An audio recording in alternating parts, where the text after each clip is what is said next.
Good morning everyone. আমি চলে এসেছি আলিপুরদুয়ারে। আজকে আমাদের একটা দারুণ সিএনটি ছিল এবং সেটা আলিপুরদুয়ার ডুয়ার্স মাউন্টেন হোটেলে ছিল। বৃষ্টিতে সিএনটি মানে বুঝতে পারেন জমজমাট। তো আজকে সিএনটিতে একটা স্টোরি আমি জানতে পারলাম, আর আমি চাইছি যে এই স্টোরিটা আপনারাও শুনুন। আজকের পৃথিবীতে যেখানে মানুষ ওয়ার্ক প্রেশার, আমি বারবার আমরা এখন ফেসবুক খুললে দেখতে পাই যে ওয়ার্ক প্রেশারে লোকে এখন কাজ করতে পারছে না, কাজকে ভয় লাগছে, কাজ দেখে মানুষ মানসিকভাবে বিপর্যস্ত হয়ে পড়ছে, এতটাই প্রেশার দেওয়া হচ্ছে। সেখানে একজন অতি সাধারণ মানুষ ভেস্টিজের হাত ধরে কিভাবে আনন্দ করে মজা করে কাজটা করে আজকে একটা দারুণ জায়গায় যেতে পারে, সেটার একটা জলজান্ত উদাহরণ কিন্তু আজকে আমাদের সামনে রয়েছে। তো সবার আগে যে দুজন ব্যক্তিকে আমার মালিকে দেখতে পাচ্ছেন, ভেস্টিজের দুজন লিডার, তো প্রথমেই পরিচয় করাবো। আমার ভাই বলতে পারেন, বন্ধু বলতে পারেন, 7 বছরের ভেস্টিজের আমার কেরিয়ারের সঙ্গী বলতে পারেন, আমাদের ইউনিভার্সাল ক্রাউন ডাইরেক্টর মিস্টার শ্যামল মোদক। এবং তার সঙ্গে সঙ্গে রয়েছেন আজকের যার এক্সাম্পল আমরা দেব, সেটি হচ্ছেন আমাদের আলিপুরদুয়ারেই মিস্টার শ্যামল মোদকের টিম থেকে বিলং করেন আমাদের ডায়মন্ড ডাইরেক্টর মিস্টার নিরঞ্জন রায়। তো শ্যামলের কাছ থেকে তো শুনবোই নিরঞ্জনদার কথা, বাট তার আগে আমি চাইবো যে ঘটনাটা বা যে স্টোরিটা আমি শুনেছি এবং আমি হেসেওছি, ইন্সপায়ারও হয়েছি, এবং আজকে দিনে আমাদের কাছে বলা যায় একটা লাইভ এক্সাম্পল যে কিভাবে নিজের লাইফ চেঞ্জ করেছে, আমি চাই যে এটা আপনারাও শুনুন। তো নিরঞ্জন দা, ওভার টু ইউ। একটু ভেস্টিজের কিভাবে আসা, আগে কি করতেন এবং কিভাবে প্রসেসে বা স্টেপে স্টেপে আপনি এগিয়ে আজকে এই জায়গায় এসছেন, তো সেটা আমরা নিরঞ্জনদার কাছ থেকে শুনে নেবো। ওভার টু ইউ নিরঞ্জন দা। তো গুড মর্নিং। আমি এটা বলবো যে কীভাবে আসলাম ভেস্টিজে। আমি আগে যে কাজটা করছিলাম সেটা একটা টোটো চালানোর মাধ্যমে ছিলাম, টোটো চালাতে হবে। তো টোটো চালাতে চালাতে এমন একটা সময় লকডাউন এসে গেল। লকডাউনের সময় টোটো চালা খুব কঠিন হয়ে গেছিল। সেই সময় আমি আমার আপলাইন শ্যামল মোদক স্যার আমার পাশেই আছে, এনার হাত ধরে আজকে আমি মোটামুটি অনেকটা দূরে আসলাম। কীভাবে আমাকে বলতো, ভাই তুই কী করিস? আমি বলি টোটো চালাই। তো টোটো চালিয়ে কি লাইফ চলে? তো আমাকে বললো, আমি বলি না, অতটা তো সংসার চলে না, আগে চলতো, এখন লকডাউনের জন্য খুব অবস্থা খারাপ। তো অমন টাইমে আমাকে আমার আবলান যে আছে ও বললো যে না, টোটোটা চালা, তার সাথে আমার সাথে তুই ভেস্টিজটা করতে পারিস। তো ভেস্টিজটা করতে করতে মোটামুটি আমি যখন মানুষের বাড়িতে যাই সাবান তেল নিয়ে, তখন মানুষ আমাকে হাসাহাসি করে বা অনেকটা ইনসাল্ট করে। তো কি বলতো সেই সময়, মানে যদিও বলা উচিত নয়, নর্মালি কি ধরনের ফিডব্যাক? দেখুন, আপনার এটা শুধু একটা স্টোরি না, অনেক লোকের কাছে আজকে ইন্সপিরেশন ভেস্টিজ পায়। সেই সময় যে প্রবলেমগুলো আপনি ফেস করতেন একটুখানি বলুন, যে নর্মালি কি ধরনের কথা শুনতে হতো যেটা আপনার খারাপ লাগতো, বা লোকে কি ধরনের ব্যঙ্গ করতো? হ্যাঁ, তো আমি মানুষের কাছে ধরো সাবান তেল এইভাবে নিয়ে যাইতাম। তো মানুষ বলতো যে না, এগুলো তো সব জায়গায় পাওয়া যায়, এটার দাম বেশি, অমুক বেশি, এইভাবে বলে। তারপরে আমি বললাম, এগুলা উইথ যদি করি, যদি আমরা আধার কার্ড দিয়ে যদি নিই, তাহলে আবার 20% ডিসকাউন্ট পাওয়া যায়, আবার 50% ফ্রিও পাওয়া যায়, না 10% ফ্রি পাওয়া যায়। তো তখন আমাকে দেখে মানুষ হাসে। তো আমি তখন কি করি, আবার অন্য বাড়িতে যাই, ঠিকই সেল হয়। এরকম করতে করতে করতে করতে এমন সময় দেখা গেল অনেকগুলো মানুষ আবার আমাকে বসতেও দেয় না। কোম্পানির নাম শুনলে বা যা যা তোকে আর আসতে হবে না। কেন, তারা কেউ কখনো জিজ্ঞেস করেছে কেন বলতো? হ্যাঁ, বলছে অনেক কোম্পানিকে দেখছি, এরকম অনেক কোম্পানি তো আসছে, অনেক গল্প শুনেছি, কিচ্ছু হয় না। তখন কি করি, আর মন খারাপ করি না, অন্য বাড়িতে আবার যাই। অন্য বাড়িতে গেলে মোটামুটি হয়ে যায়, অন্য জায়গায় সেল হয়। কিন্তু কতগুলা আমার যে নিজস্ব যে কতগুলো আত্মীয় লোক আছে, সেগুলো আমাকে কোন সময় হয়তো বসতেও দেয় না। যে লোকটা আত্মীয় বসতে দিত না? না, আমার নিজস্ব লোক বসতে দিত না। নিজস্ব লোক মানে শালা, মানে এটা নিজস্ব বলতে কি, যেগুলো মনে করো কাকার, আচ্ছা, কাকার বেটা বা মামাতো ভাই বা মামাতো বোন কতগুলো আছে, সেগুলো আমাকে বাড়িতেও বসতেও দিত না। আচ্ছা, হ্যাঁ, আপনি মানে যেহেতু ভেস্টিজ নিয়ে তাদের কাছে যেতেন, তো তারা শুনেই আপনাকে না বলে দিত এবং তারা প্রথমেই আপনাকে অবজেকশন দিয়ে দিত যে না, এগুলো নিয়ে আর আলোচনা চলবে না, বা ইভেন ইনসাল্টও করতো যে বাড়িতে বসতে না দেওয়া হবে এই ধরনের। আর একটা কথা বলতো যে তুই আগে করে দেখা, আচ্ছা, তারপরে না দেখা যাবে, আচ্ছা, এইভাবে বলতো। তো আমি যখন অনেক কিছুই করলাম, তখন আমাকে বলে তোর ভাগ্য ভালো আছে, তার জন্য তুই করতে পারছিস। আচ্ছা, তো ওই যে খারাপ থেকে যে ভাগ্য ভালোর যে সময়টা, ওই জার্নিগুলো জানতে চাই আপনার কাছ থেকে, যে ওই সময়টা যে এত লোক না বলতো। আর আরেকটা জিনিস আপনারা হয়তো শুনলেন যে উনি টোটো চালাতেন এবং লকডাউনের সময় যখন মানুষ বেরোনো বন্ধ হয়ে গেছিল, তখন ওনার কাছে আর কোনো অপশন ছিল না, এবং সেই রোজগার, একটা মিনিমাম রোজগারের দরকার থাকে একটা সংসার চালাতে গেলে।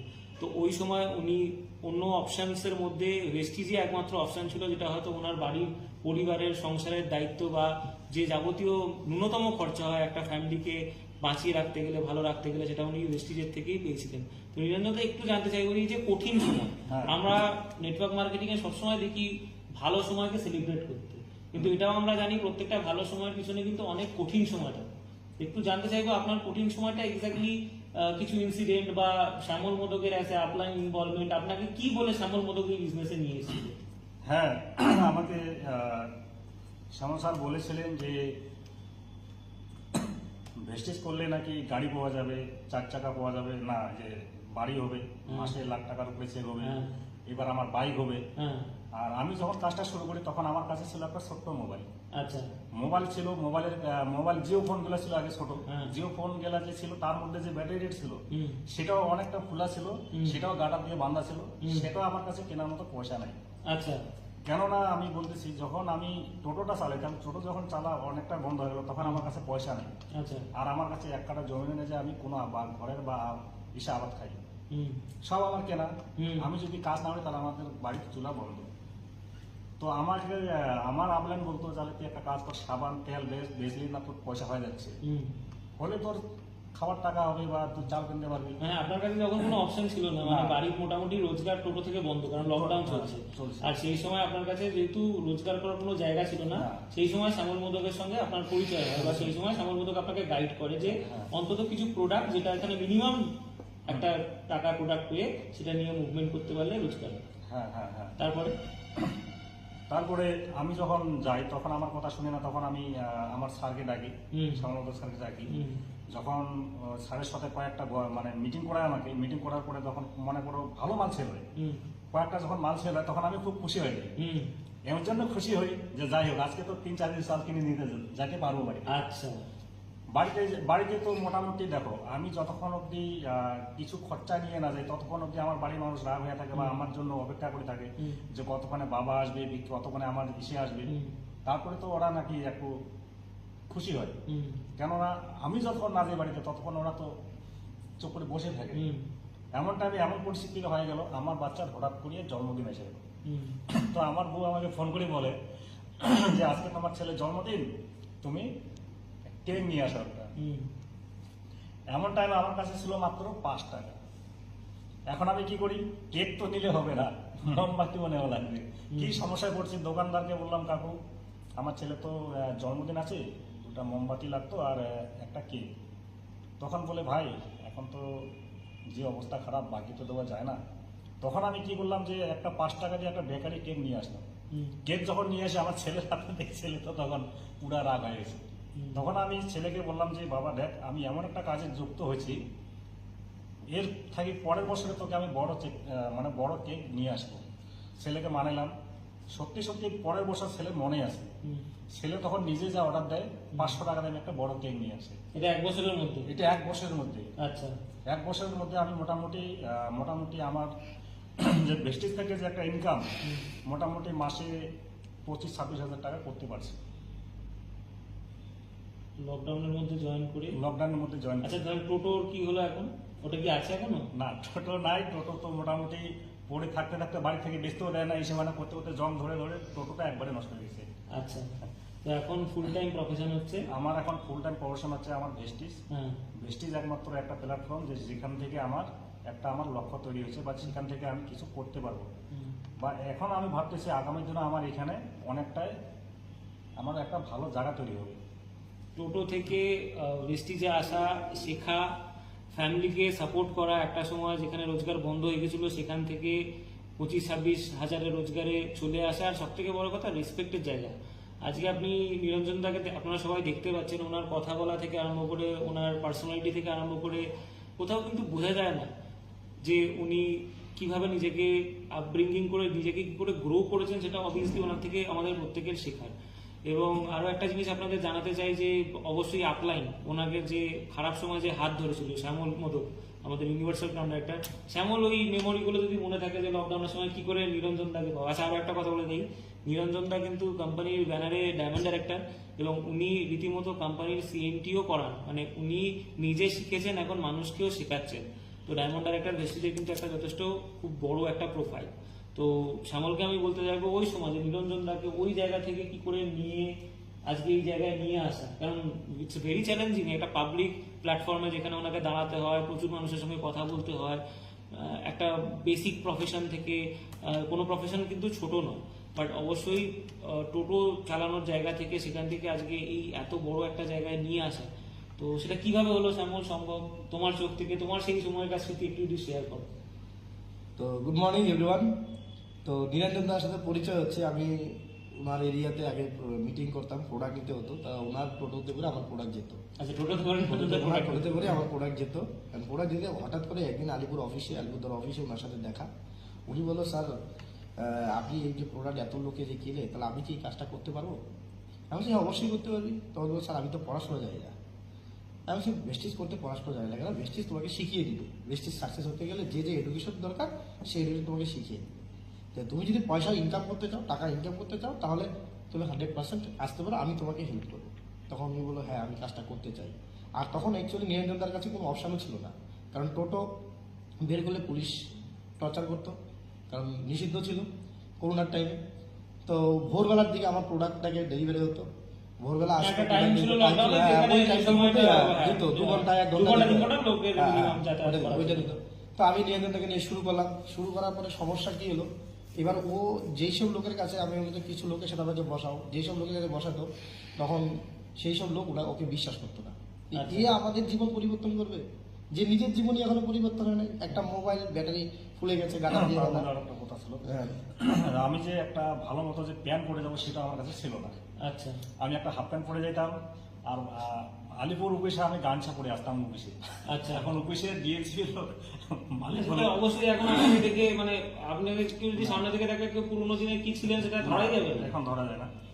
আমি এমন দিনেও গেছি, আমি গামছা পরে অফিসে আসছি, অফিসে এসে মাল কেয়ারিং করে নিয়ে গেছি। হুম, অনেক মানুষ আমাকে দেখছে, অনেক হাসাহাসি করতো, আমি তাই কিছু মাইন্ডে নেই। একদমই তাই। তো আমার একটা ছিল যে আমার আপনার যেহেতু আমাকে ভরসা দিয়েছে, যেহেতু আমার পাশেই আছে, আমার আর চিন্তা নেই। মানুষ আমাকে অনেক নেগেটিভ করছিল, আমি কারোর কথা শুনিনি। হুম। আমার শুধু আমার যে বাড়ির বউ আমাকে বলছিল, তুই পাগল হয়ে গেছিস, এই মানুষটা পাগল হয়ে গেছে, বা বাড়ি থেকে তুই বেরিয়ে চলে গেলে বরঞ্চ আমরা ভালো থাকবো। ঠিক। সবার ফ্যামিলিতে এরকম একটা ইনসিডেন্ট আসে। শ্যামল, হ্যাঁ, তো সেই সময়কার কথা। তো সেই সময়ের কথা নিরঞ্জনদা যে কথাগুলো মনে পড়ে গেল, যে একদিন নিরঞ্জনদা রাত্রেবেলা ফোন করলো কাঁদতে কাঁদতে অবস্থায়, যে বউ থালটাকে আমাকে ঢিল দিয়ে খাবার দিল, যেরকম মানুষ যে পশুকেও তো এইভাবে দেয় না। আমি সে ধৈর্য ধর, একদিন সেই বই তোকে সম্মান করবে, যেদিন তুই স্টেজে গিয়ে অ্যাওয়ার্ড দিল। আর স্টেজে বউকে দিয়ে অ্যাওয়ার্ড দিল, বউ চেঞ্জ হয়ে গেল, নিরঞ্জন দা অ্যাওয়ার্ড কোথা থেকে নিয়েছিলেন? আমি কলকাতা, কলকাতায়। Direct diamond. Direct diamond director, এবং প্রথম অ্যাওয়ার্ড ডায়মন্ড ডাইরেক্টরই কলকাতায় রিসিভ হ্যাঁ, করেন। কলকাতা receive। কতজন লোক ছিল সেই অ্যাওয়ার্ড ফাংশনে? মানে আপনাকে অ্যাওয়ার্ড বা সম্মানিত করার সময় কতজন লোকের সামনে সম্মানিত হয়েছিল? ওখানে মোটামুটি কম করে হলো 18-20 হাজার, তো 20 এরকম হবে। 18,000 লোকের সামনে নেতাজি ইন্ডোর স্টেডিয়ামে নিরঞ্জন দা ডায়মন্ড ডাইরেক্টর হিসেবে উঠে সম্মানিত হয়েছে। এবং জানি না নিরঞ্জন দা ভেস্টিজ ছাড়া যেটা কোনোভাবে সম্ভব হতো, মানে না, না, না। এই সুযোগ, এই যে 25-30 হাজার টাকা রোজগারটা দেখুন অনেক প্রফেশন থেকেই হয়। এত সম্মান, সবাই আপনাকে স্যার বলে, এত লোককে আপনি শেখাচ্ছেন, তাদেরকে রোজগার করার ব্যবস্থা দিচ্ছেন, এবং তার সঙ্গে সঙ্গে এতজন লোকের, যেখানে একটা সময় নিজের আইডেন্টিটি ক্রাইসিসে ভুগছিলেন, হুম। সেখান থেকে একটা এত বড় পরিচয় তৈরি করা, 18,000 লোকের সামনে একটা কোম্পানির ডায়মন্ড ডাইরেক্টর পোস্টে গিয়ে অ্যাওয়ার্ড রিসিভ করা, এটা আমার মনে হয় যে একমাত্র ভেস্টিজ বলেই পসিবল। এবং বলা হয় যে এখানে সাকসেসফুল হয় তার পিছনে অনেক লোকের অবদান থাকে। তো নিরঞ্জন দা নিজে খেটেছে, নিজে সাকসেসফুল হয়েছে, এবং অবশ্যই অনস্বীকার্য আপলাইন শ্যামল মোদক সবসময় তার পাশে ছিল। তো অলওয়েজ একটা কথা আমাদের এখানে মাথায় রাখতে হবে যে ভেস্টিজ এমন একটা কোম্পানি যেটা মানুষকে বড় করার কথা বলে, যেটা মানুষকে এগিয়ে যাওয়ার কথা বলে। যদি সঠিক প্রসেসে কাজ করা যায় তাহলে এখান থেকে বিজনেস করে ভালো টাকা রোজগার করা যায়। দেখুন পৃথিবীর কোনো প্রফেশনেই সবাই সাকসেসফুল হয় না। সাকসেসফুল হতে গেলে সাকসেসফুল হওয়ার মতো কাজ করতে হয়। হয়তো নিরঞ্জন দা যে সময় জয়েন করেছিল সেই সময় বহু লোক জয়েন করেছিলেন, তাদের মধ্যে নিরঞ্জন দাই কেন ডায়মন্ড ডাইরেক্টর হতে পেরেছিল, কারণ ওনার মধ্যে সেই খিদেটা ছিল, সেই চেষ্টাটা ছিল, উনি হার মানেননি, এগিয়ে গেছেন, এবং শ্যামলের মতো একজন আপলাইনের সঙ্গ পেয়েছেন। তো আপনারাও যদি মনে করে থাকেন যে নিজের লাইফে কোনো রকমভাবে ইমপ্রুভমেন্ট হচ্ছে না, নিজের লাইফে কিছু অ্যাড অন করতে চান, একটা ভালো কেরিয়ার পেতে চান, সত্যি কথা কাজ করে কেরিয়ার করতে চান, কারণ এখানে বসে বসে কেরিয়ার পাওয়া যায় না, তাহলে সেক্ষেত্রে আপনারাও কিন্তু ভেস্টিজের সঙ্গে জয়েন করতে পারেন। আর সব ভেস্টিজিয়ানদের আমি শেয়ার করব যে এই যে ভিডিওটা আমরা বানাচ্ছি আরও বেশি করে আপনারা শেয়ার করুন, যাতে আপনাদের প্রচুর মানুষের সঙ্গে কানেকশন রয়েছে, যারা ফেসবুকে রয়েছে, সোশ্যাল মিডিয়া আপনার সঙ্গে যুক্ত রয়েছে, যারা এরকম একটা ইন্সপায়ারিং স্টোরি দেখে তারাও অ্যাট্রাক্ট হতে পারে ভেস্টিজের দিকে, এবং আপনাদের যারা হয়তো একসময় না বলে দিচ্ছিল তারা একসময় আপনাদের সঙ্গে আগামী দিনে ভেস্টিজ করতে পারে। তো এই ভিডিওটা যত বেশি শেয়ার করবেন, যত বেশি মানুষের কাছে পৌঁছাবে, এটা একটা এক্সাম্পল সেট হবে। শ্যামল তো করে দেখিয়েছে, আপনারাও বহু জিনিস করে দেখিয়েছেন, কিন্তু সেটা আমি চাইছি এবার আস্তে আস্তে এটা মানুষের কাছে পৌঁছাক, যে ডাইরেক্ট সেলিং ইন্ডাস্ট্রি ভেস্টিজ কি করে মানুষের জীবন চেঞ্জ করতে পারে। হ্যাঁ, আমি আর একটা কথা বলি, আমি জীবনে কোনোদিন ভাবিনি যে আমার 4 চাকা গাড়ি হবে। আচ্ছা, আমি এটা কোনোদিন স্বপ্ন ভাবিনি যে সত্যি 4 চাকা হবে। হ্যাঁ, শুধু আমার আপলাইন আমাকে বলতো যে তোর 4 চাকা হবে, তোর 4 চাকা হবে। হ্যাঁ। আর আমি এটাই ভাবতাম, আমার একটা মোবাইল ভালো মতো কেনার পয়সা নাই, আমার গাড়িটা কোথা থেকে আসবে। আমি শুধু এটা মাথায় ফেলতাম, আর শুধু একে টানা কাজ করে যেতাম। বাড়িতে ঝগড়া হয়তো কিছু হতো, আমি কিছু বললাম না, আমি শুধু মাথা নিচু করেছিলাম একটাই কারণ, আমি যখন মিটিংয়ে যাই তখন আমার মাইন্ডটা অন্যরকম হয়ে যায়, যখন বাড়িতে আসি অশান্তি হয়। তো এই জন্যই আমি একটা মাথায় নিছি, বাড়িতে কী করবো, আমার কাজ আমাকে করতেই করতে হবে। হবে। আজ তো কাল যে কোনো তো আমাকে কাজ করতেই হবে, তাহলে এটা কাজ দেখবো। আজকে এত মানুষ বলতেছে সাকসেস, ও বলে গাড়ি নিছে, অমুক গাড়ি নিছে, তাহলে আমি কেন পাবো না? Right. আমার কাছে এটা একটা চ্যালেঞ্জ ছিল। শ্যামল তুই অ্যাড অন করো নিরঞ্জন নিরঞ্জন দা যেটা বলবো, আমি যদি বলি নর্থ বেঙ্গলের মহিন খান। মঈন খান। কারণ আমি যখন ওনাকে পেয়েছি হ্যাঁ, তখন উনি মোবাইলের নাম সেভ করতে পারে না, মোবাইলের নাম্বারও কিছু নাম করতে সেভ পারে করতে পারে না, যে স্যার নাম্বারটা সেভ করে দেন। ওর যত জয়নিং ওকে ভেস্টিজ করতে করতে যে এডুকেট করা দরকার, তারপর আস্তে ওকে একটা মোবাইল কিনে দেওয়া, অ্যান্ড্রয়েড ফোন, অ্যান্ড্রয়েড ফোন চালানো শেখাই। আজকের ডেটে ও ফোন পে দিয়ে টাকা দেন, সেন্ড করে, ফোন পে দিয়ে টাকা সেন্ড করে। আচ্ছা, এবং তার সঙ্গে সঙ্গে নিজেকে এতটা আপডেট করে নিয়েছে। অ্যাকচুয়ালি আপনি যদি বলি আর কি যে ওনার ইচ্ছা ছিল বলে আমি পেরেছি, আমি একা সম্ভব না, আমরা দুজনে মিলে একসাথে করেছি বলেই কিন্তু এই জায়গাটা হওয়া সম্ভব। একদম। এবং ওনার চরম ইচ্ছা ছিল, হুম। এবং তার সাথে আমি অ্যাড হয়ে গেছি যে না, এনার ইচ্ছা আছে। এবং প্রত্যেকটা আপনাকে এটাই বলবো যে যার মধ্যে ইচ্ছা আছে কিছু করার, তাকে সাপোর্ট করা উচিত। একদম। কিন্তু যার ইচ্ছা নাই তার সাথে দিন রাত করে আমরা সময় নষ্ট করছি। এই টাইপের এরা যারা আছে, এরা সত্যিকারের সফল হতে চায়, এরা জীবনে কিছু করতে চায়, তার এডুকেশন থাক চায় না থাক দেখার দরকার নেই, কিন্তু যদি ইচ্ছা থাকে হওয়ার, তাহলে 100% হবে। আর 100% সেটা করা সম্ভব। আজকে লকডাউনে 20 থেকে 25,000 টাকা চেক তৈরি করেছে। আজকের ডেটে নিরঞ্জনটা চেক লেচিভার ফরেনটি পাসপোর্ট রেডি, যে কোনো মুহূর্তে উনি ফরেন টিমে যেতে পারে, ঘুরতে পারে। এবং শুধু উনি না, ওনার নিচে উনি ওনার মতো একজন কপি ডাইভার ডিরেক্টর তৈরি করে দিয়েছে। নিরঞ্জন দা নিজের টিমে নিজের মতো ডায়মন্ড ডিরেক্টর তৈরি করে দিয়েছে। তাহলে আপনারা শুনতে পেলেন যে উনি নর্মাল জায়গা থেকে লকডাউনের মধ্যে ওই টিপিক্যাল পরিস্থিতি থেকে কষ্ট করে পরিশ্রম করে ডায়মন্ড ডাইরেক্টর হওয়া, সেখান থেকে কোম্পানির সিএনটি করা, সেখান থেকে বিজনেসের গ্রো করা এবং 50,000 টাকা ইনকামে পৌঁছানো। এবং শ্যামল বা আমরা যেটা দেখতে পাচ্ছি ওনার মধ্যে পোটেনশিয়ালিটি নিজেকে এত আপগ্রেড করছে, আগামী দিনে হয়তো, যেহেতু সিএনটির কথা শ্যামল কেন বললো, কারণ সিএনটির মাধ্যমে উনি অনেক জায়গায় এক্সপ্লোর করতে পারছেন, এবং যত বেশি জায়গায় এক্সপ্লোর করতে পারবেন তত বেশি মানুষের সঙ্গে ওনার কানেকশন হবে, এবং অবভিয়াসলি তত বেশি ওনার বিজনেসের গ্রোথ হবে। তো আপনারা দেখলেন একটা এমন জীবন বলা হয় যে ট্রান্সফরমেশন, যেটা আমাদের সামনে রয়েছে, যে টোটো চালক থেকে আজকের দিনে ভেস্টিজের ডায়মন্ড ডিরেক্টর, এবং প্রায় 40 থেকে 50,000 টাকা মান্থলি রোজগার আপনারাও হতে পারে। তো হতাশা করে কোনো লাভ নেই, বাড়িতে বসে থেকে কোনো লাভ নেই, কান্নাকাটি করে কোনো লাভ নেই, কেউ আপনার জন্য কিছু করে দেবে না। যদি কেউ করতে পারে সেটা হচ্ছে ভেস্টিজ, কারণ এই ভেস্টিজ পারে আপনাকে সাপোর্ট করতে। আপনার যদি ইচ্ছা থাকে, যদি পরিশ্রম করতে থাকেন, 100% সাপোর্ট পাবেন এবং এখান থেকে সাকসেসফুল হবেন। Thank you very much, wish you well. দেখা হবে পরের ভিডিওতে। আর এই ভিডিও যদি আপনার ভালো লাগে তাহলে অনেক অনেক শেয়ার করুন। আর আপনি যদি নতুন হন তাহলে অবশ্যই সাবস্ক্রাইব করে রাখুন। যখনই নতুন ভিডিও আমি আপলোড করব আপনার কাছে সবার আগে পৌঁছে যাবে। Thank you very much, wish you wealth, ভালো থাকবেন।